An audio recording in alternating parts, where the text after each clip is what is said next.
xildhibaanada golaha shacabka ee baarlamaanka Soomaaliya ayaa la siiyay fasax 15 maalmood si acmaasha xajka iyo sidoo kale munaasabada Ciidul Adha ay u soo gutaan.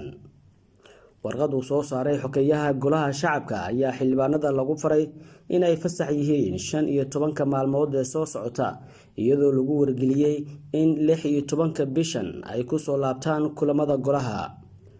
Mudane xildhibaan anigoo fulinaya amarka gudoomiyaha golaha waxaan idinku wargelinayaa in xubnaha golaha la siiyay fasaxii xajka iyo sidoo kale Ciidul Adha oo idin bilaabanaysa 1 Luulyo kuna eeg 15 bishan ayaa lagu yiri warqadan ka soo baxday xogeyaha.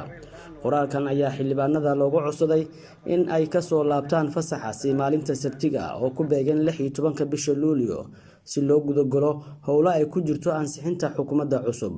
Maadaama ansixintii golaha wasiiradu ay soo dhowdahay, waxaa xildhibaanada laga codsanayaa in ay soo xaadiraan kulanka golaha shacabka maalinta Sabtida ee 16 Juulaay si golahu u guto waajibaadkiisa dastuuriga ayaa lagu yiri qoraalkan lagu fasaxay xildhibaanada.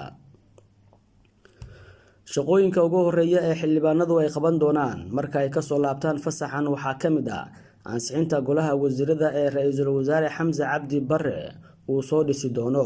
Xildhibaanada labada aqal ee baarlamaanka oo kulamo wadajir ah maalmihii la soo dhaafay kalaha miisaaniyadda dowladda ee sanadkan 2022 ayaa maalin ka hor ansixiyay miisaaniyaddii ugu badneed burburkii kadib.